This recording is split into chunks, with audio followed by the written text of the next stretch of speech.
Good morning, everyone. Happy Monday morning to you. Welcome back to Morning Musings. And this is, I believe, if I'm not mistaken, our 57th video in our examination of the feast days. We've been focused on the feast day of Yom Kippur, the Day of Atonement. And the reason we've been focused on this is because Hebrews chapter 9 is focused on this. And it is laying out for us how the high priest on the Day of Atonement offered the sacrifice, went into the most holy place, and came out to declare atonement perfected, atonement completed. And this is where it gets really, really, really controversial among an awful lot of Christians. And this is where I've been castigated constantly, even here on YouTube. And the reason I've been castigated is because, well, quite frankly, it's because I agree with the text of Hebrews chapter 9. And that is that Christ, in his high priestly functions, came into the world at the end of the ages to put away sin by the sacrifice of himself. Hebrews 9:26. He entered into the holy places, not made with hands, but into heaven itself, there to appear in the presence of God for us. So Jesus fulfilled the typological actions of the high priest on the Day of Atonement in his sacrifice and in his ascension. So far, so good. But you see, the high priest had to come back out of the most holy place for that atonement to be applied. And I have to tell you, it's more than a little distressing, and it's a little bit upsetting. I get just about that much peaked off when people tell me, well, Preston, if you're saying that the atonement wasn't finished until the second coming, then you're disparaging the power of the cross. You know, that you'll have to excuse me, folks, but that's really honestly nonsensical. It is totally illogical. Let's look at it like this. I've got a new office here. Well, not totally brand new, but it's new to me, all right? And so there's a building process. You lay the foundation. You put the superstructure up. And finally, you put, as it were, the finishing touches on it, and you hand the keys to me. Now, if I say to someone, I'm waiting, if I would have said to someone, I'm waiting for somebody to give me the keys to my finished office. If someone would have said to me, now, Preston, you're waiting for somebody to give you the keys to the finished office, you're disparaging the laying of the foundation, dude. Seriously? But folks, this truly is nonsensical. It's almost irrational. And it's a non sequitur. It is a process. And that's precisely what Hebrews 9 presents. Sacrifice, entrance, return. And yet, in spite of that, numerous people have attempted to avoid that by saying, well, Hebrews 9:28 says, to those who eagerly look for him, he will appear again the second time apart from sin for salvation. But you have to understand, Mr. Preston, salvation there is being used in a totally different way, separate and apart from the atonement. Now, here's my challenge. I've been challenging anyone and everyone. Show me where a distinction is made. Show me where the writer of Hebrews chapter 9 delineates between the atonement practices that he's been talking about, the atonement functions that he's been talking about, and now all of a sudden he's going to jump ship to a totally different kind of salvation. Listen to me, folks, very carefully. Atonement was always and exclusively associated with forgiveness of sin. It was not associated with physical realities. That is to say, it did not have a purely physical function. That was physical in that it was typological. But I hope you see the point I'm making here. Atonement was for salvation. Atonement was for redemption. And so when the writer has presented to us the sacrifice, entrance into the most holy place, and the coming again the second time for salvation, it really is irrational, and it's certainly non-contextual to take verse 28 and rip it from that atonement context and say, well, it doesn't have anything to do with forgiveness. It has only anything to do with physical deliverance from the war of AD 66 to 70, or it has to do exclusively with the deliverance from the Neronian persecution. Where do you get that from the context? It's not there. Period. Okay. So I want to shift gears today's program. And if you will, please go back and watch last week's video on the atonement and the book of Revelation. I think you're going to find some very, very important information there, demonstrating, first of all, that this redefinition of salvation is untenable. It's simply not contextual. But today, I want to focus on, and I won't get all the way through this particular lesson. All right, I'll pick it up tomorrow and Wednesday as well. So I'm going to read Hebrews chapter 9, verse 6 through 10. Now, when these things, and that is the service of the Day of Atonement, the preparation of the priest, preparation of the most holy place, etc., etc. When these things have been thus prepared, the priests are continually entering the outer tabernacle, performing the divine worship. But into the second, that's the most holy place. I don't know of anyone that disagrees with that. All right? But into the second, only the high priest enters once a year, not without taking blood, which he offered for himself and for the sins of the people committed in ignorance. The Holy Spirit is signifying this, that the way into the holy place, and now he's using a shortened, abbreviated, paraphrastic statement. The holy place here is actually reference to the most holy place. And yes, I certainly understand there was the most holy place and the holy place. But now he is using a paraphrastic term, holy place. A paraphrastic is a kind of a walk-around way of expressing things. It's a shortened way, really, of expressing the totality. All right. So anyway, the Holy Spirit is indicating this, that the way into the holy place has not yet been disclosed while the outer tabernacle is still standing, which is a symbol for the present time. Accordingly, both gifts and sacrifices are offered, which cannot make the worshiper perfect in regard to conscience.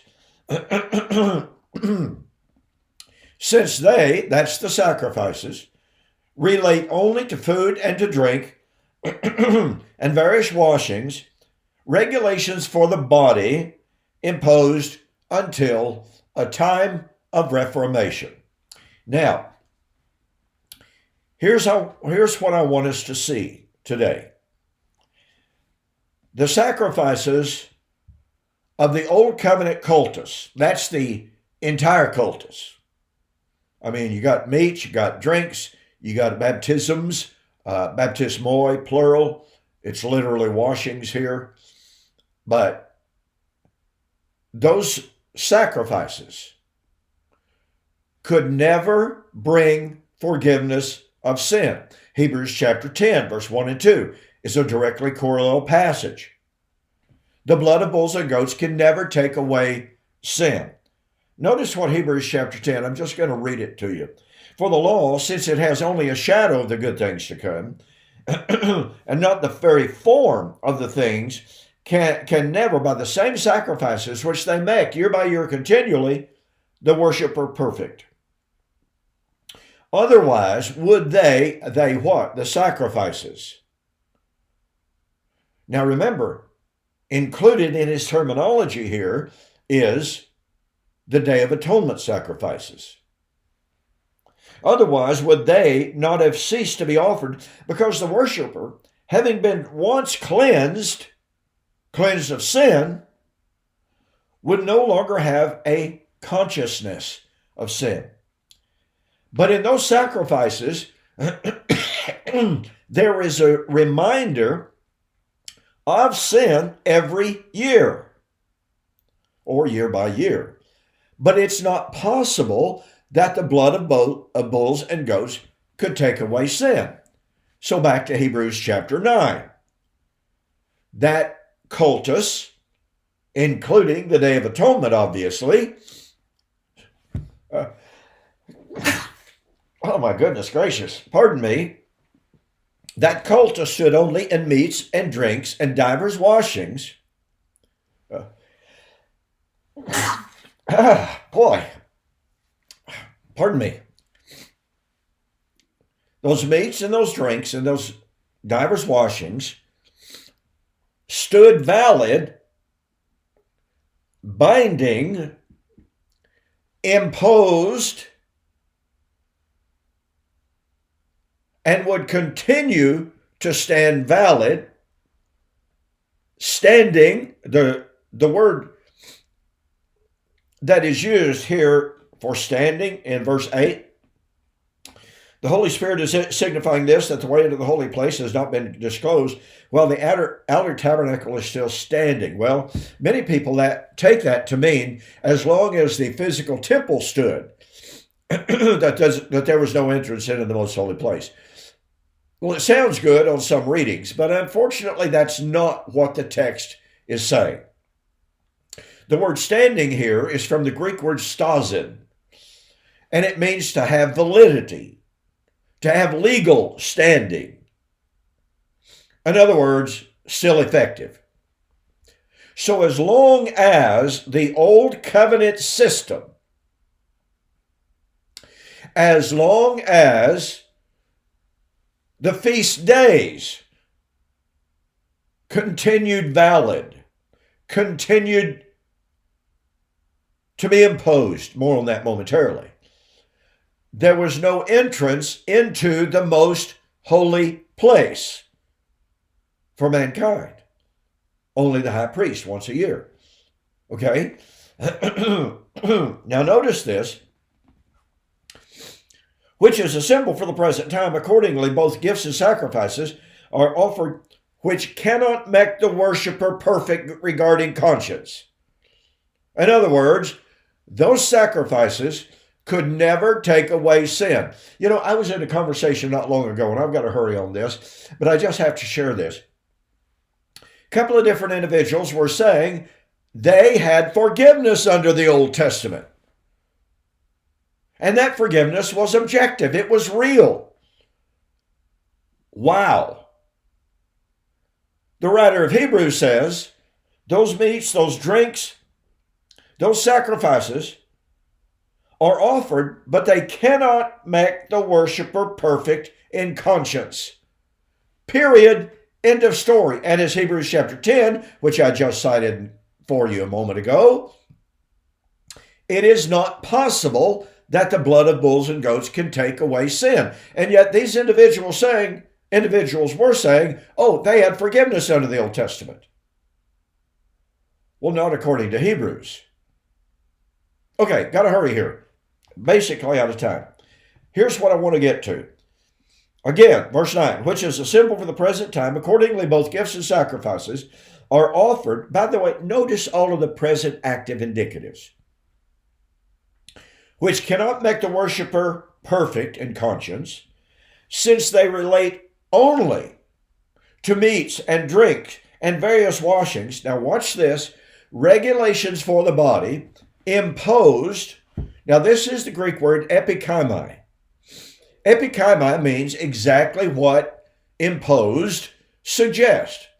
Legally binding. So what we have here is the word standing, stazin, and the word imposed, epikaimai, being used synonymously.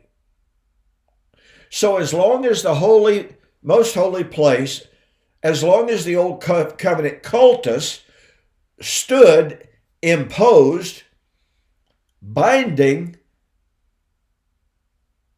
legally binding, there was no entrance into the most holy place. Why? Because those sacrifices could never take away sin. So as long as the old covenant stood imposed, as long as that cultus operated according to the law, valid, legally standing, there was no forgiveness. Those sacrifices could never make the conscience pure. So, that system was imposed until the time of Reformation. This is the Greek word diorthosis. Diorthosis is a word used in both biblical and non-biblical texts. It's used in medical context.